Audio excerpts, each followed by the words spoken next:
Hello, hello, everyone. Come on in. It must be Wednesday, and it must be the first Wednesday of the month because it's a member perspective call, everyone. Welcome, welcome. All right, we're seeing some attendees come in.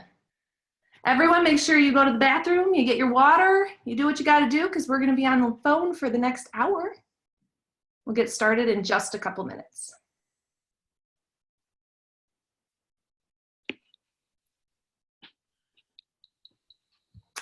All right.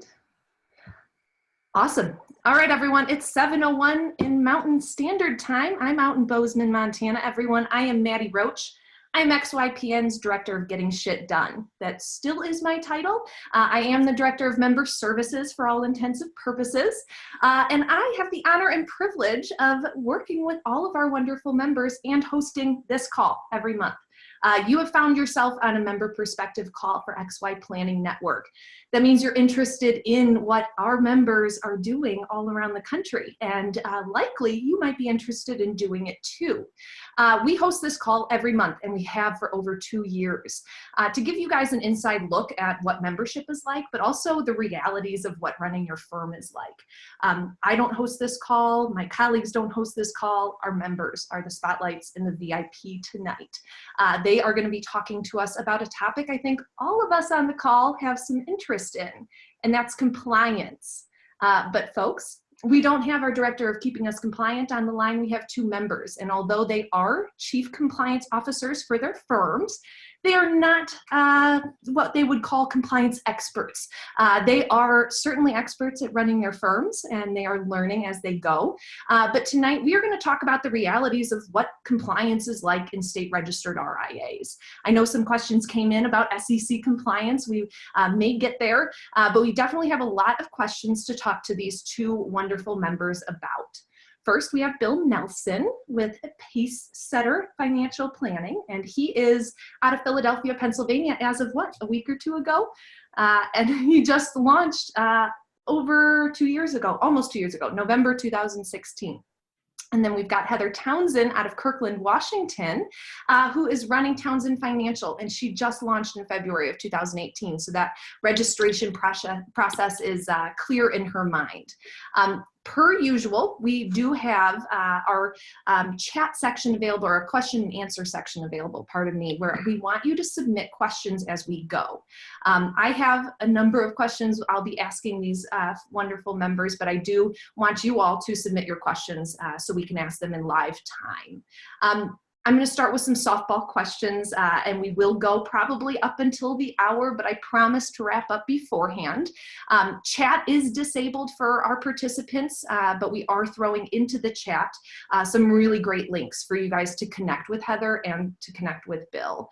One of the things that we want to make sure you do is if you end up joining XYPN, not only will you get a high five from me and a cool t-shirt, but we want to know whether or not this call made you do it. So let us know if Heather or Bill were your motivating reasons for joining the network tonight. So, all right, folks, let's get started. Heather, I'm going to start with you. I'd love for you just to introduce yourself and your firm. Hi, everyone. I'm Heather. Townsend Financial is my firm. Yeah, what else was I supposed to say? Sorry, Maddie, already. You're fine. Who do you work with? Why do you work with them? Yeah, so I work with clients in their 20s to 40s, young professionals. I've just finally picked my niche. I think it's going to be women. I'm announcing that soon. But somehow, even though, just in case I'll cover that, even though I thought that picking a niche was going to limit me, I'm still getting people outside my niche. It's crazy. So even though you might market yourself as one niche, you still get people outside that niche. Yep, absolutely. And Bill, you want to introduce yourself and your firm? Yeah, hi everybody. Thanks for joining the call today. My name is Bill Nelson. I'm the founder of Pacesetter Planning. Based in Massachusetts, I am a recovering Philadelphian, slowly but surely. That's right. Moved up here about a couple weeks ago now.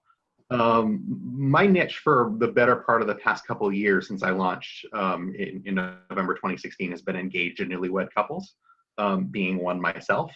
I'm actually in the process of going a little bit narrower on that and kind of doing a big website update this week. So stay tuned about what that's going to look like. in the next few weeks here.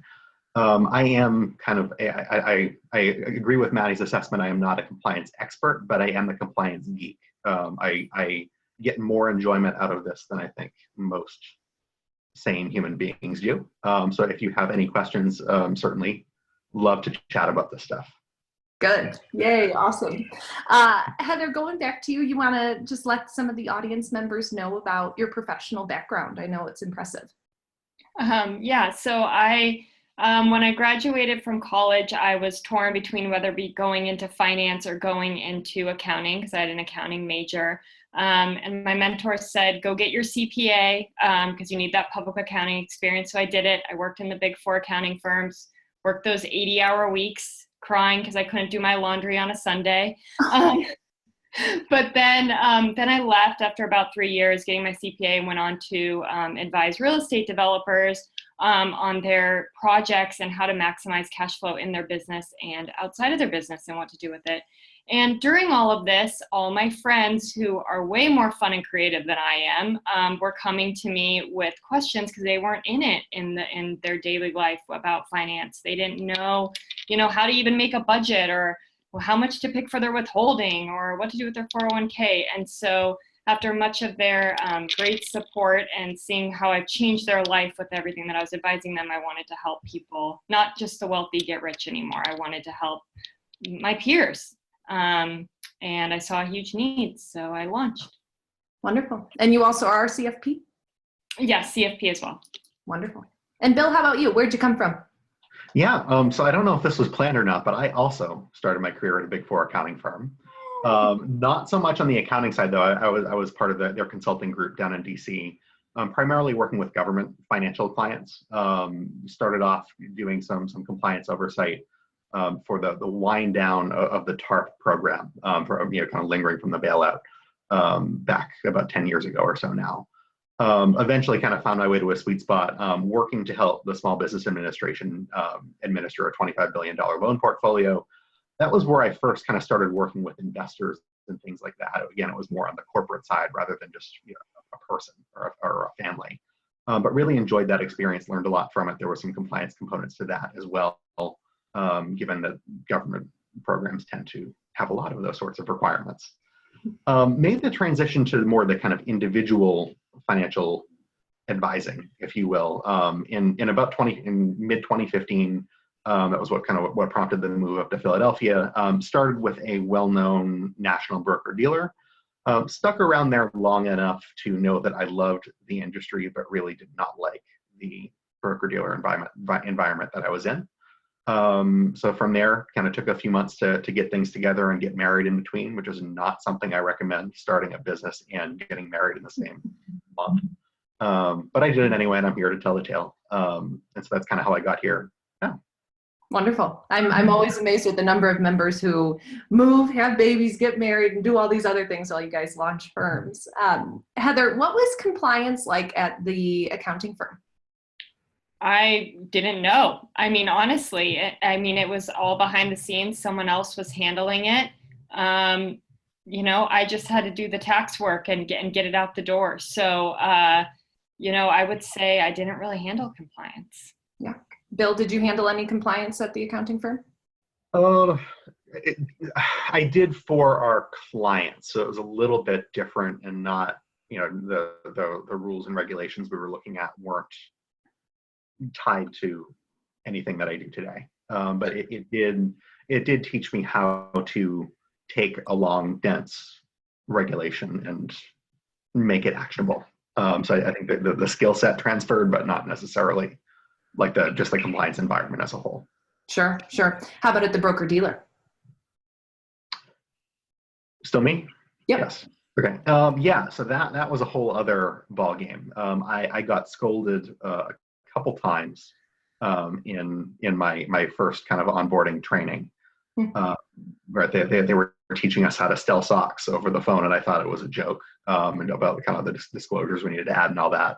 And so I actually audibly laughed in my training and got spoken to afterwards about it, which in retrospect is something I'm kind of proud of.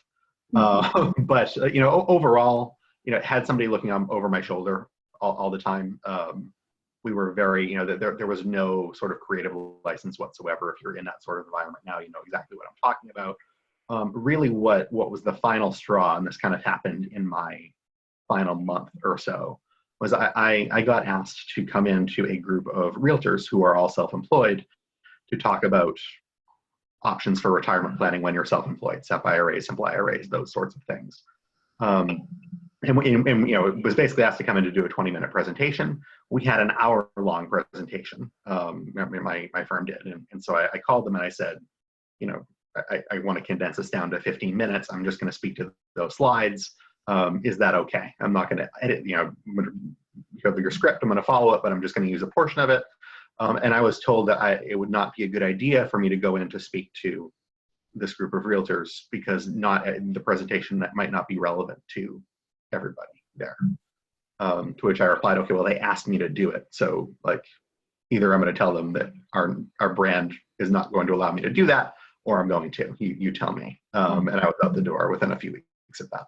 Wow. Interesting. I've heard that story from some folks that they felt really like their hands were tied when it came to talking about anything they wanted.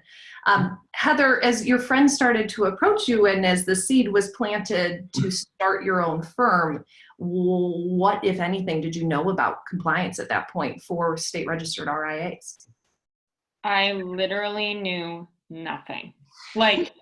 I Googled how to become an investment advisor. Well, first I put financial planner because I didn't just think investment. So I had to start Googling the lovely Google tool. And of course I figured out that, if you had a CFP, and then I went down the path of how to figure out how to get that CFP and all of that.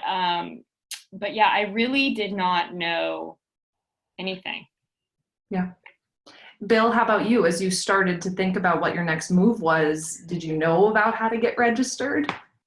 Yeah, great question. And I'll add that, Heather, you triggered my memory. The other thing I got in trouble about in my broker-dealer environment was somebody heard me call myself a financial planner one day, and that was explicitly not allowed. In retrospect, it's surprising it lasted as long as I did. I like that you can laugh about it, Bill. Yeah, oh, very much so, very much so. When I started out, I made a to-do list about 500 items long. I did not know kind of what compliance steps needed to go into it, kind of from day one. I did a lot of homework. I took the Series 65, which teaches you about the Uniform Securities Act, of which the individual state that you're registered in has a modeled off of that. So that process was very helpful because the actual registration process is tested on that exam. And then from there, I brought, 50 questions or so to Scott, and we worked things out, and having some of the templates available so that I wasn't kind of rushing to write this template to get it to my state before my honeymoon was very helpful. And Scott, I assume, is Director of Compliance at XY. Absolutely. Okay. So Heather, what would you say was your feeling about starting your RIA? Obviously you did it. What made you say I can do this despite not knowing anything about how to do it?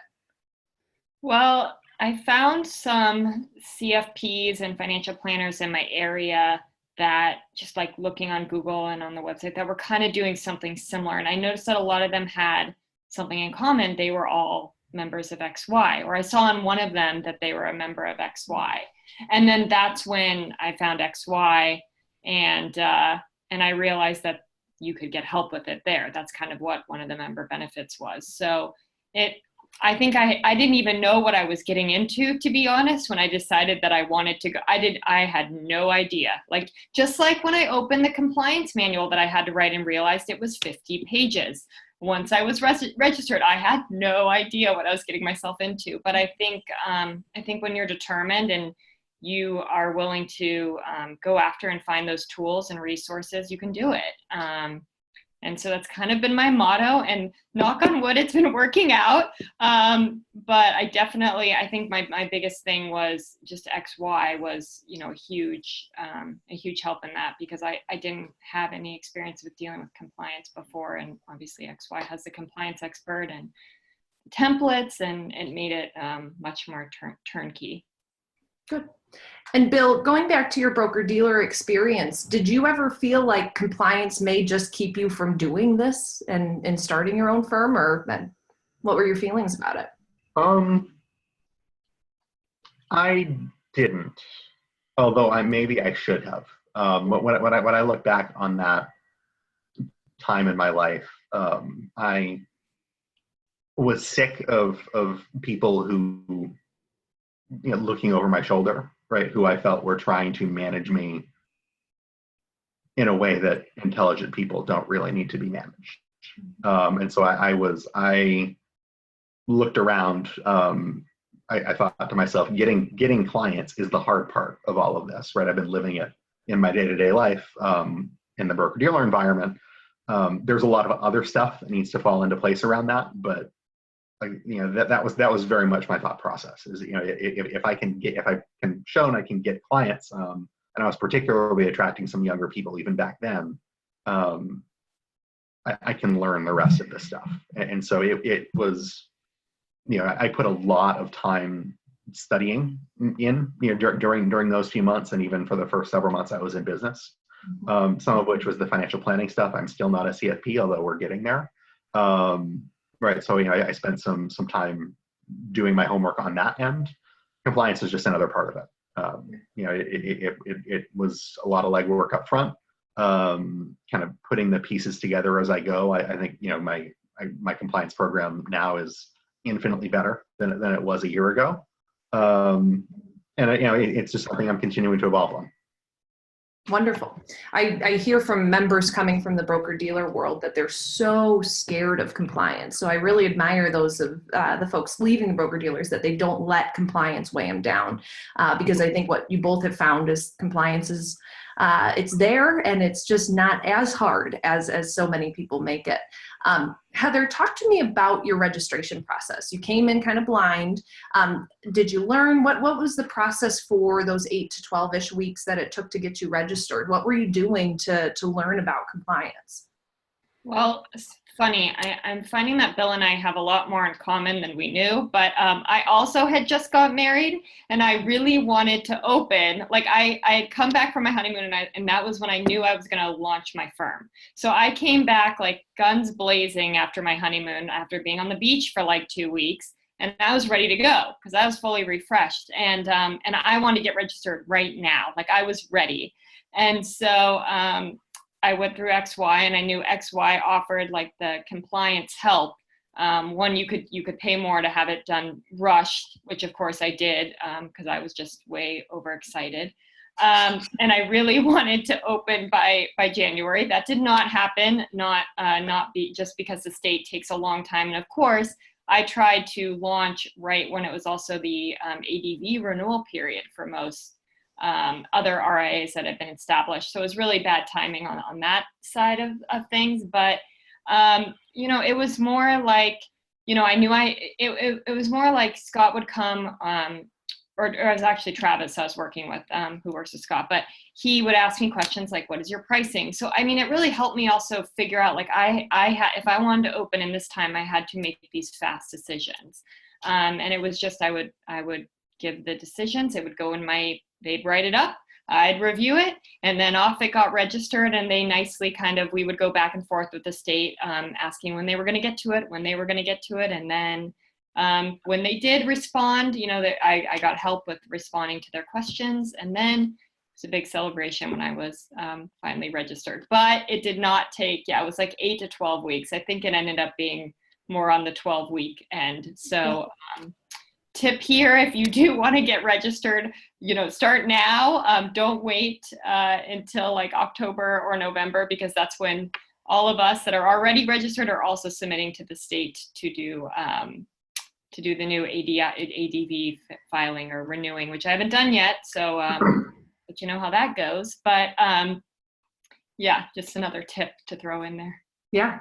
And Brad, what was your kind of initial registration process like? Yeah, so before I do that, can I add a caveat to what Heather just said? So be careful if your goal is to register now about kind of the paper trail that you leave behind in terms of dates, particularly if you're still employed with a broker-dealer or another firm in the industry, right? the formation date of your business is something that will be public record. When you file, I believe it's when you file your U4 form, which is a step in the process that, again, XYPN will help you map out. That will trigger your firm being notified, right? So make sure you're careful with that sort of stuff as you make the transition, because that was, getting back to my registration process, that was something that I was aware of. And I think, like I said, I've learned a lot over the past 2 years. I think managing that transition was something that I did pretty well. Like Heather, my goal is to get up and running as quickly as possible. I've been around long enough now that XYPN is a lot bigger now than it was back then. So I think the process has changed a little bit. But without getting into those sorts of details, I mean, my goal, I started the process in the second week of August. I got married mid-September. My goal was to have my paperwork out to the state by the time, so that I was just waiting for them while I was on my honeymoon. Did that. We're not going to talk about me actually writing an email back to my state the day of my wedding. But we're not going to worry about that too much. Does your wife now know about that? Yeah, we were at a table together. It's fine. Oh my God. Yeah, like I said. Dedication. Yeah. But anyway, but it worked out. As it turns out, I think I initially registered in Pennsylvania. My experience there was very quick. I was lucky with that. I would not count on that. But honestly, I wouldn't take my story as something to model it off of, just for that reason. I ended up being approved the first week in October. I didn't launch until the first week in November, just because I wasn't ready. I was kind of expecting to have a lot of time to get the website and all that stuff done while I was waiting. And as luck would have it, I didn't. So I think that worked out well. Wow. Great. And I guess I'll say, so, I've moved to Massachusetts a few weeks ago. The process there took about 6 weeks, even for a firm that was already established. So it can take some time. Yeah, absolutely. Heather, you alluded to the state coming back with questions for you, and that's really common for, I believe, all of our members to receive a deficiency letter. And as terrifying as that sounds, I've come to learn that it's not all that terrifying.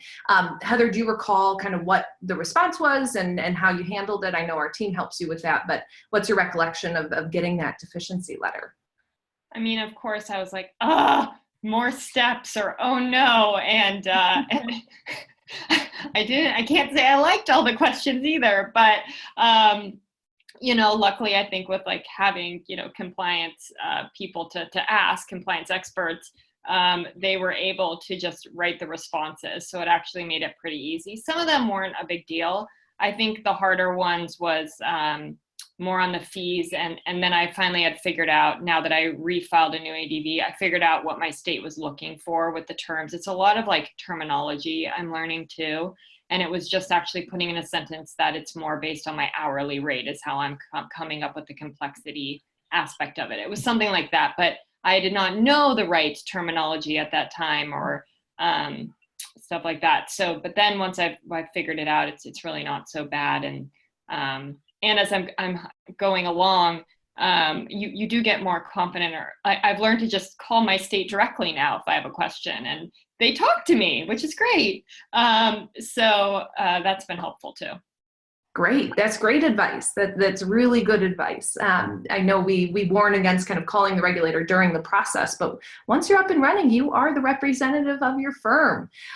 Brad, do you recall the deficiency letter stage of the process? Oh yeah, so I've gotten 2 of them now, right? One from Pennsylvania, one from Massachusetts, which is fun. I will say, so for the Massachusetts one, I chose to do that on my own, just because I haven't gone through the renewal process and all that a few times. And the XYPN Academy, which kind of is sort of a self-guided program through various stages of the business, has some nice compliance stuff there that I was able to kind of walk through it on my own. So the questions I got, there were some random ones that weren't terribly weighty. The big ones I got were, how am I debiting my fees from my clients' investment accounts? And I wrote back to them and I added in a line saying that the custodian is doing that for me. And then I got approved. It was kind of that straightforward. Massachusetts, I did need to update kind of some of the documents I have. They require clients to opt in to my privacy policy, for example. So I think that was something that, we have enough people in Massachusetts that, having talked to people, they knew to add that in before they sent it out to Massachusetts, because they work with XYPN through the process. I did not, because I didn't. Things like that. Ultimately, I will say that, I got these letters, again, through each stage of the process. I was approved within a few days of me getting the responses back to them. Typically, it's something that will happen. You should expect it, welcome it. It's not a problem. I'll say that, to kind of about talking to the regulators. I just went to the DMV today. Talking to my regulators is not like that. And I kind of expected it to be a little bit like that. They, in my experience, again, now working with a couple different states, they are looking to help you as much as possible. When it comes time to an audit, right, I haven't gone through that. That might be a little bit of a different story, but I've gotten much more straightforward answers to questions that I thought were going to be very difficult to get answers to. Great advice. And so you didn't go through the XYPN process of registering, correct? The second time, right? Yeah. So my initial process, absolutely 100% all the way. It was just a matter of submitting it to a different state and updating the dates and all that. I thought I could handle it on my own. Good for you. I got some more questions as a result of it, but good for you. That shows progression, though. Wonderful. Absolutely. Heather, talk to us a little bit about your fees and how you explain them, or how you currently bill your clients. And have you found there to be any compliance issues with that? Yeah, I mean, originally I had just given a range when I first filed. So that was the question, now that I can remember. It was that I just given a range, and I didn't really say how that range was calculated. I just said complexity. And then I kind of added in, okay, a single person is going to, have 1,500 up front, and then a couple will be 2,500 up front.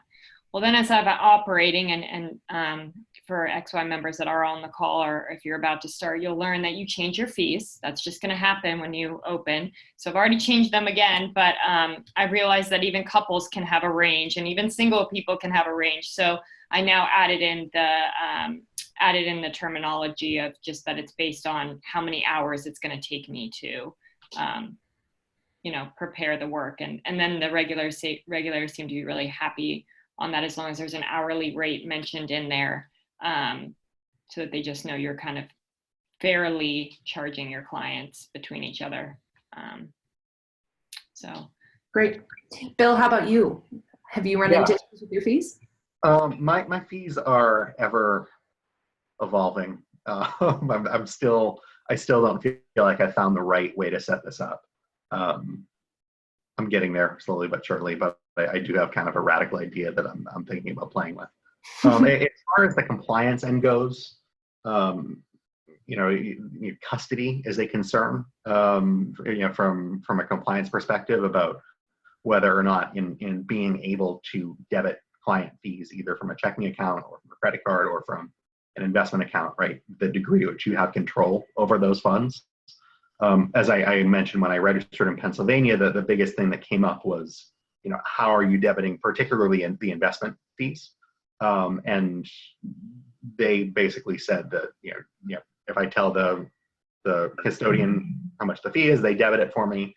They deem that to be limited custody. So I had to add that into my forms. That basically just meant that I do not have custody except for my ability for the custodian to debit fees, which does not come with all the litany of things that comes with full custody, which was good. The only other thing that I am a little bit particular about is Pacesetter Planning. My firm does not use the R word in any way, shape, or form. We do not use retainer fees. There are some states that do not, I would argue, don't understand it, but we'll say that they don't like it. So I and many XYPN firms now are using subscription fees rather than retainer fees. Yep, wonderful. Heather, are you managing investments? I am. But that kind of a little bit that helped with the complexity is I'm using a TAMP XYIS. So that kind of really helps, I think, with some of my compliance because they're handling some of it for me.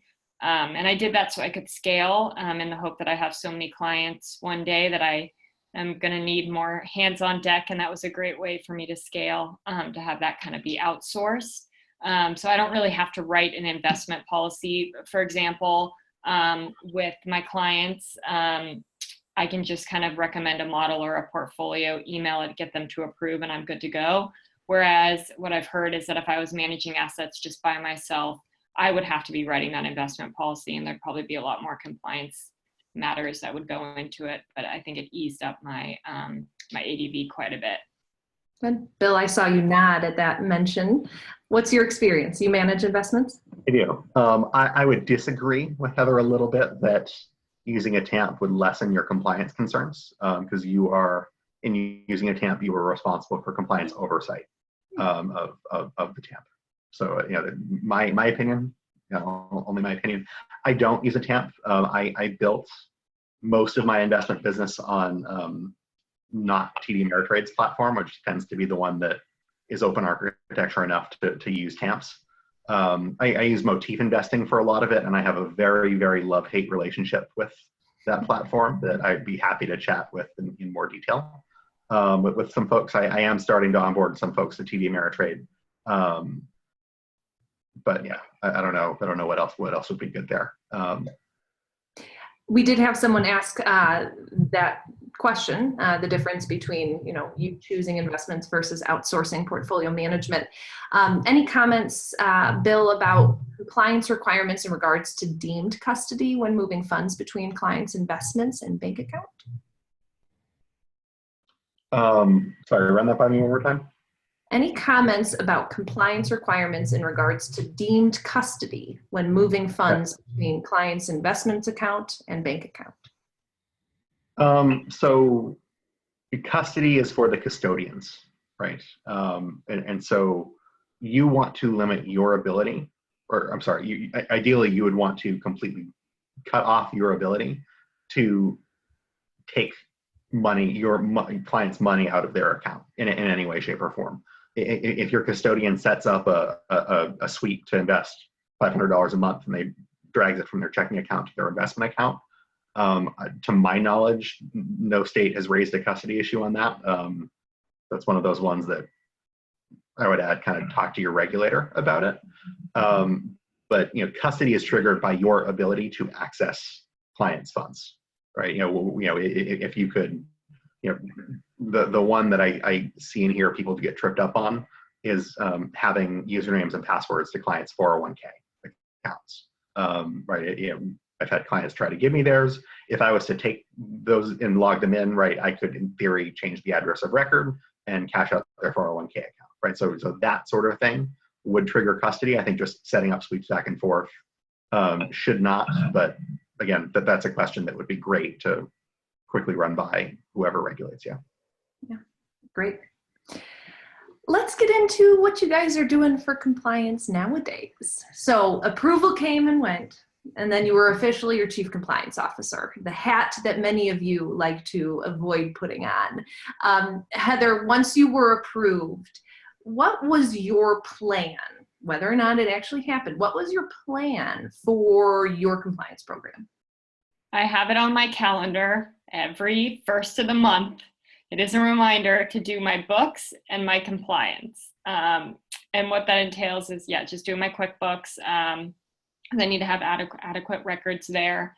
And then also going into Smart RIA and making sure, that, checking off that for those that don't know what Smart RIA is, it's a great thing that comes with XY, but basically it kind of just tells me the things I should be thinking about and doing, whether that's, having a compliant log, or did any clients have any complaints, or, is my social media policy, still in line, all of these things. And it helps because I did go into it the other day, I think like a few weeks ago, and I was like, oh wait, I just started a Twitter feed. I need to add that to the archiver. Like, it helps me remember. So that was one thing. So I just, now added Twitter to the archiver, but that's kind of what I do. And then, on occasion, if I'm thinking about something, I will check my compliance manual. When something like pivot, like the other day, I was like, how often should my clients be getting statements? I just want to make sure they were getting their statements, and how were they getting their statements?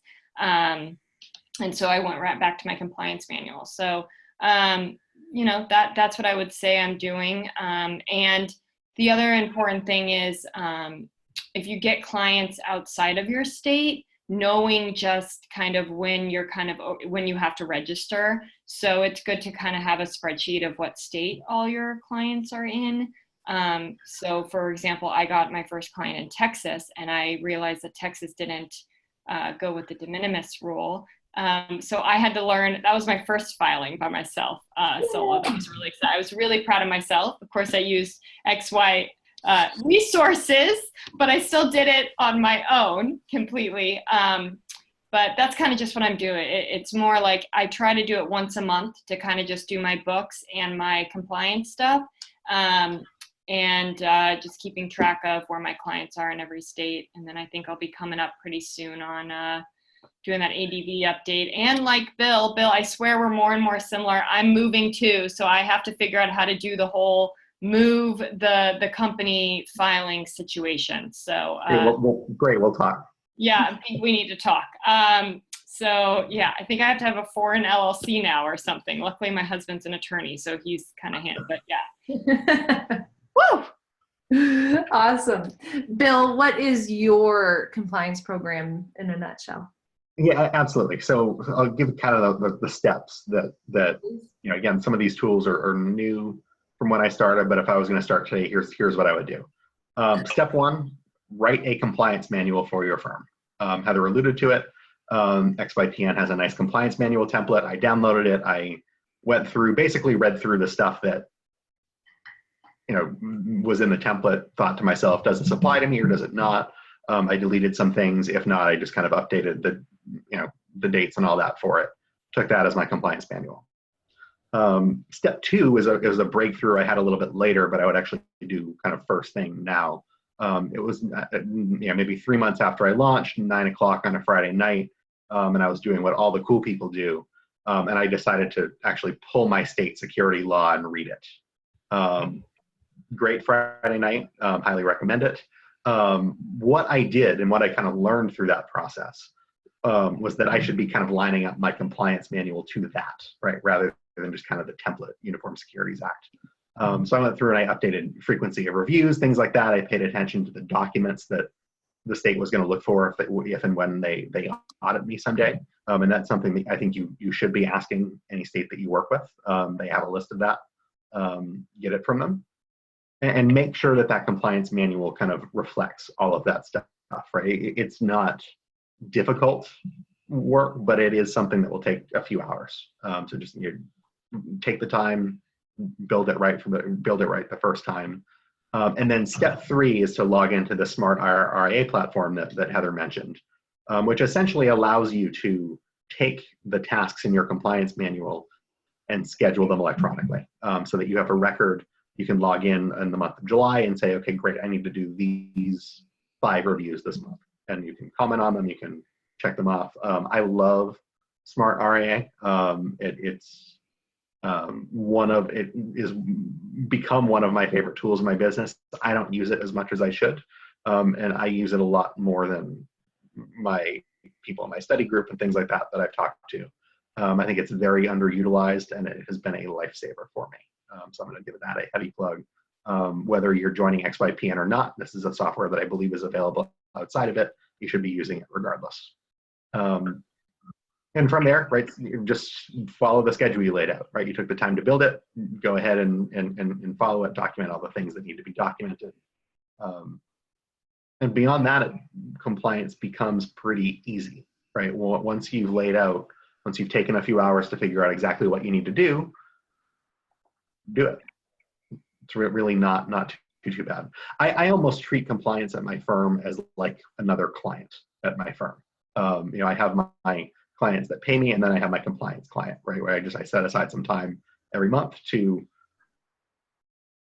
take care of everything. And ultimately, it really isn't too bad. Great. We've had some questions about websites. Both of you got great websites. Tell me, did you have yours pre-screened, Bill, or what was your process with the website? I wrote it, I posted it, and haven't looked back. I am currently in a major overhaul that I'm using a copywriter to help with. That I will be pre-screening myself. I haven't reached out to anybody to take a look at things. I don't know. I haven't felt super strongly about it. Yeah. Heather, how about you? No, I mean, I did have someone help me with my website. So like Bill said, definitely made sure that I was comfortable with everything that was going to be posted on there. And then I just have it archived because that's kind of the requirement with Message Archiver, just making sure it's archived. And I have my ADV. I think having your ADV, your privacy policy on there, those are kind of some requirements, just making sure you have those.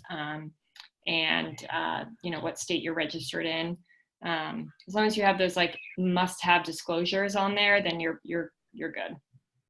Yeah, great. We've had some questions about social media. Bill, what's your social media lineup and what do you do to make sure you remain compliant about it? So I primarily use Facebook and LinkedIn. I have an Instagram. It is terrible. And I have a Twitter page, which is even worse. Step one for being compliant is make sure that everything is archived, right? So any advertising communication you put out to more than one person needs to be archived for a period of 5 years. So software is available to do that. But I find that all of the software out there, unless you're willing to pay several $100s a month, is actually a little bit incomplete. So for example, I've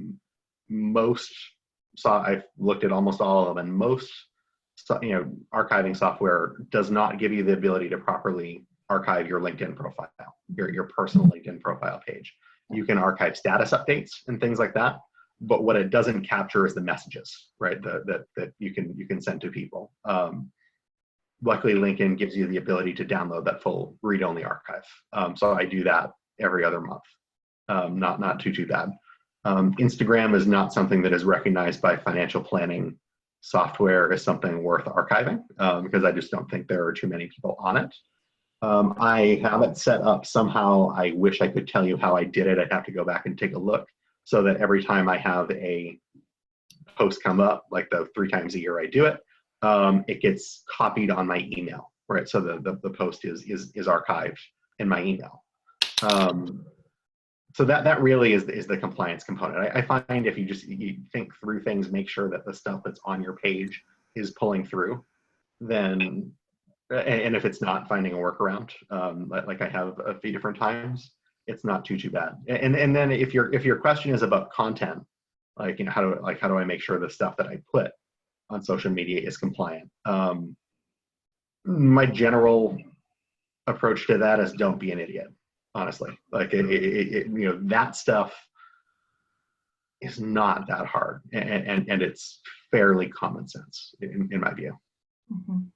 And with the protection of the RIA, you can give investment advice. There's the point of you having a firm is to allow you to be able to talk about those things. Yeah. Regarding Instagram, I know Message Watcher, the partner we partner with to archive, we consider Instagram a separate website, so we just archive that website. So there are workarounds for things. They can't do that anymore. Oh, okay. Good to know. Sorry. Okay. What is your recommended workaround for Instagram? Yeah, like I said, I have it set up copied on my email. I think I did it through Zapier or some other third-party application. Yeah, I did have it set up on the website for a while, and then as of the end of the year, I think they may still be able to do it if you started by a certain date, but somehow I broke it and I couldn't get it back. Good to know. Heather, how about you? Social media. What are your limits? What are you doing to make sure you're staying compliant? I mean, I'm similar with Bill. Like, just be smart in what you say. I mean, I'm just very careful and say things that I believe in that can't also be taken out of context. I'm a little careful with that too. And I just make sure it's archived. I'm not on Instagram, so I haven't come across that issue yet. But yeah, it's pretty simple there. It's just, I think the other key things is, making sure people aren't recommending you. So on Google, making sure there's no stars, no one's recommending you there. LinkedIn even. So that's just kind of like the main thing is just making sure that like one time my friend recommended me when I launched my firm on her Facebook page, and I had to make sure that it did not get linked to my Facebook page. Because I read, some compliance stuff about that. So it's just, as things happen, I'm learning again, but I think it's just, don't be an idiot. I like that, Bill. Just thanks. Can I piggyback on that a little bit? That was the other thing. I knew I was forgetting something. Testimonials, right? So I have all my LinkedIn endorsement stuff turned off. I have the ability to kind of give me the 1 to 5 stars on my Facebook page turned off. Google, I view Google as I have no control over it. So I definitely don't ask people to go there and give me reviews. But I think that capability is just part of Google. The one other thing I'd say that's somewhat timely is Yelp. I do have a Yelp page up. There has been guidance I've seen in the past, and I think I may even been one of these people who gave this guidance, so I apologize if I did. That basically, right, because Yelp is a third party, I can't delete negative reviews. It's fine to ask people to go there to review it as long as you ask everybody. The SEC came down on 3 firms in July who were doing some shady stuff, but the takeaway from that, at least the way I interpret it, was that having a page like Yelp is fine where people can review, but you cannot ask anybody to go to it, period. So that's just, I'm trying to spread the word about that as much as I can, because that is something that is a change in guidance that we had from the SEC a couple months ago about that. Interesting. I'm learning so much tonight. Thanks, guys. Do either of you blog? And if so, what's your status on that? How do you blog and stay compliant? I'm about to do my first blog. I actually just wrote my first article. I want to have like 4 in kind of backlogged before I post my first one. But yeah, I think it's similar to just how I'd post on LinkedIn and how I'd post on Twitter or any of those things, just saying things that I believe in, making sure that there's disclosures in there that this is maybe general advice if it is a specific thing. But, I haven't come across, and maybe that's still where I have to learn too, but I haven't come across any compliance issues there. And I know many XYPN members blog as well. So I think it's just, if you are giving something specific, make sure you have the necessary disclosures in there. Got it. One attendee did ask if you started your blog or any social media before you left your previous firm. Well, for me, that doesn't apply because I wasn't at a broker dealer or anything in that situation. So I was kind of free. But no, I waited to do everything until I was registered and launched. And they actually say, at least in my state, it's really frowned upon, and it can actually hold up you becoming registered if you do kind of start that stuff with your firm beforehand. So if you are thinking about launching, I really recommend kind of just holding off until you get that, green stamp from your state that you're approved. Good advice, Bill. Chime in. Yeah, from personal experience, 5 people will read your first blog post, and I guarantee you, if you post it before you're registered, one of them will be your state regulator. So don't do that. Once you're approved, have at it. I also have a very love-hate relationship with blogging. I'm not as consistent about it as I should be. I do it.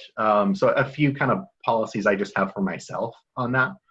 I do search every post before I publish it for the word guarantee, just to make sure that is, and also free. What was the last one? Free. Free. Yeah. As in, this service is free. Right. Right. That one doesn't typically come up, but just, those are 2 words that can be interpreted many different ways by many different people and invite sort of scrutiny. Also, as a rule, I do not blog anything or put any material out about investment performance in any way.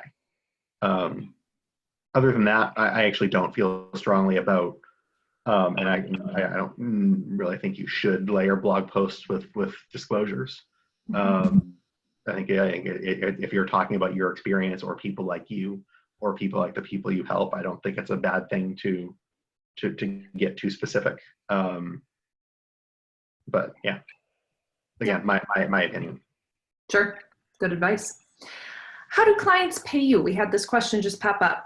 How do they pay you for financial planning fees, Bill? Well, they give me their debit card number, and then I write that down, and then I take it. Yeah, so I use AdvicePay, payment platform. I was one of the later people, I think, to switch over to that. I did get very clear confirmation from my regulator that that is the sort of system they're looking for. So I made the switch at that time. Yeah, so I do all payments electronically. I do not do credit cards. I just have a kind of a philosophical block about that. And then for investment management fees, again, I debit from my custodians. Great. Heather? Yeah, same with Bill. You know, through AdvicePay, and then investment management fees are debited from a client's account. I have had one client send me a check because they just couldn't figure out AdvicePay, but he was an older gentleman. But again, there was I don't think there's any custody issues in that case because it was just a check. So, but yeah, I'm not taking any credit card data or anything like that. No. I will add, I would, if any of you happen to get a check in the future, I would double check what your state has to say about custody, because some states do treat that differently. Bill, what do you use for document storage? Like what sort of document? Client documents? I use my hard drive. I am slowly switching over to Google Drive as much as I can. I am very resistant to any sort of technological change, but I'm working on it slowly but surely. Yeah. And I also use Dropbox to actually get statements. Okay. From clients. So from clients, great. Heather, how about you? Well, to get any documents from clients, I use the Vault with eMoney, just because I know that it's pretty encrypted. And in my study group, we had a huge long talk because at least in my state, it's a big deal of being able to back up your documents. And I was really concerned of just keeping any files on my computer. Is that considered backed up? So I had to make sure that I bought something with Apple so that it's all backed up, and I bought more cloud storage. But I think that's the biggest thing, is you just want to make sure that there's backup, and in your compliance manual, it will talk about that as well. And that, if in any case there was a fire or whatnot, you could still get to your client's documents in some way and keep your business running. That's where the regulators are really concerned. And surprisingly, I did a lot of research. I was really scared to actually share documents on Google Drive. To me, at first, I was like, is that secure? But talking with some of my tech friends, it's actually, they're pretty secure. It's safe. So I use Google Drive as well when I need to share documents with clients that are more interactive. Great. Bill, maybe you know the answer to this. This isn't a specific question about compliance per se. Is it possible to work for an RIA as a part-time employee and start your firm simultaneously? Yes, I believe so, if your employer lets you. Yeah. So that I think the biggest issue you may find is, what does your employment agreement say? Yep. Because most don't let you. Okay. Heather, anything on that?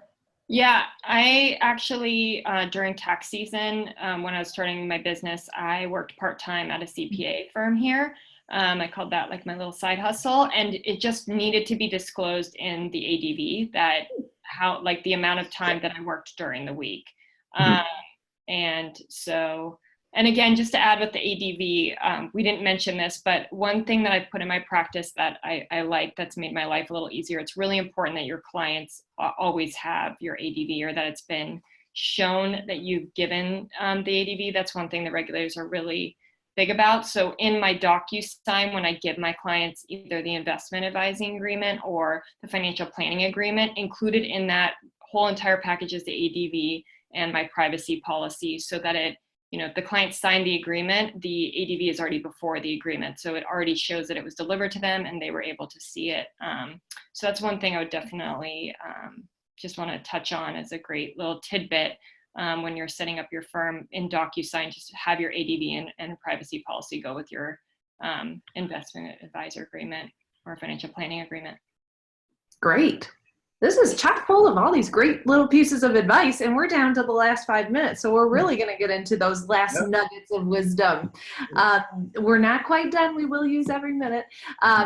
Bill, what would you say was the biggest aha of compliance, or the biggest, not the lesson, because that's coming later, but what was something about compliance you really just didn't know that you learned on the way that you think others might want to know? Yeah, great question. I could probably come up with a bunch. Number one, I've already touched on it a little bit. Read your state securities law. Just, it's not that long, right? But read it and get an understanding, right, for what you will actually, the standard you will be held to. We've talked about kind of a lot of general things today. None of this is a mystery, right? They will spell it out for you. So yeah, when I realized that I could just kind of tailor everything to that. Legal documents are kind of overwhelming by nature, right? But it at least was something very concrete that I was kind of tying myself to. Mm-hmm, mm-hmm. Heather, how about you? My aha moment, I think it was when I realized that once I was registered, I could call the regulators, because I really like following the rules. When I filed my new ADV as a material change, I must have called her like 20 times. So I made sure to get it right. I don't want to have any issues. And now that I'm moving, I've also called those new state and they want to help. Exactly. That's the last thing I would say. They do want to help you. They're here to help you. And at first I was very fearful of an audit, but surprisingly, I'm really looking forward to my audit because I want to learn where I can improve. What do they find that I can improve on? Because I always want to improve, and I don't know. Hopefully they won't find anything, but I doubt that. They'll probably find something. But I look forward to it because I think it's just been more education. Yep, great answer. I like this question a lot. What's the best way to reset if you've done not so great of a job on compliance in your solo practice so far? And how would I position that to regulators? Bill? Yeah, so I don't know, like how to position it to regulators. I kind of have my thoughts on that, but again, take them for what they are. So I did something of this, right? I had kind of very fragmented spreadsheets and things like that I was doing, and I ultimately did take time to reset, not only just how I'm doing it, but the frequency. And I did a big compliance update manual update maybe a year or so ago. And I did, right? If I go back in my kind of smart RIA task list, there's a lot of things that say, oh no, this shouldn't have been completed now. I have it scheduled for 4 months from now. And then I went and rescheduled it and things like that. So I think that from what I've heard from folks, again, this is not something I've experienced directly. Regulators are looking for major problems, right? Big issues. But they also are looking to see that you have a process for this. And so I think it is completely fine. And I think you could spin it in a good way, which is kind of what I'm hoping to do someday, of saying like, look, I took, this month was when I kind of looked at what I was doing and I formalized this process in a way that now is going to be much more consistent going forward. And then of course you have to do that, right? But I think positioning, kind of resetting as just that, with this idea that you have a formal process in place, would be the way I would do it. I would not shy away from it. I think it's something that people are going to see when they come in and look. But I think approaching it in that way is how I would do it. Great. Heather, any advice on that? I'd say definitely reset if you don't think it's better to do things right now than not do them. And I think that a regulator would be more understanding if you did reset and fix and improve than not. So if you're fearful of doing it, I would say just do it. Yeah, great. We did have someone ask what state you were in, Heather. She's in Washington State. We're approaching the 8 o'clock mark. I do want to say a couple quick things. We do have our next webinar coming up. It's must-have tech solutions for your firm, which I think both of these members would have been great on that topic too. We've got Kristen Cavallari and Mark Wilson joining us next month for that webinar. I'm going to ask final pieces of advice from both these members, but first I really want to thank you, Bill and Heather, so much for this.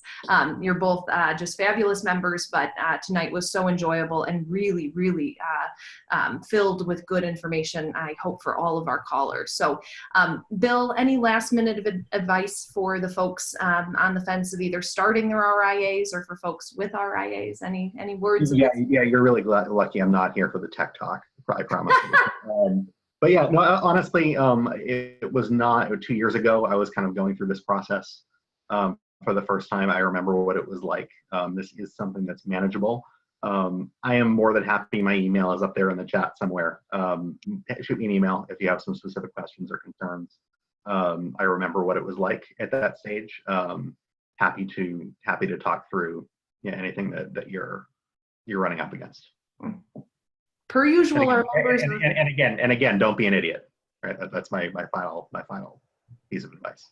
Good advice. And per usual, our members are incredibly generous. Heather, last words of wisdom. Yeah, I mean, I'd say go for it. Just be willing to be a sponge and learn. There is a lot of learning. It was a big learning curve for me, and I'm still learning. Bill's even teaching me right now. I didn't read my security law, so that might be why.